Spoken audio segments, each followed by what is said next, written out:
कराची में फलाही इदारे की एम्बुलेंस ड्राइवर समेत लापता हो गई। 3 रोज कबल लापता एम्बुलेंस और ड्राइवर की तलाश के लिए थाने में दरख्वास्त जमा करा दी गई। मजीद तफसीलात जानते हैं डॉन न्यूज़ के नुमाइंदे आसिम खान से। आसिम, बताइए फलाही इदारे की जानिब से दरख्वास्त में क्या कहा गया है और एम्बुलेंस किस इलाके से लापता हुई है?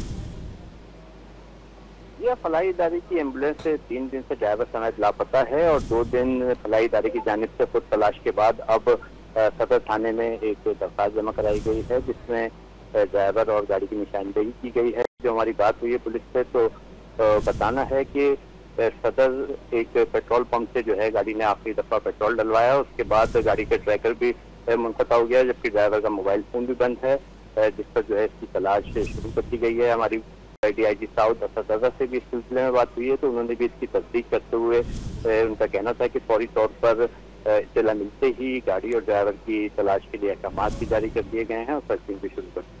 ठीक है, बहुत शुक्रिया आसिम खान।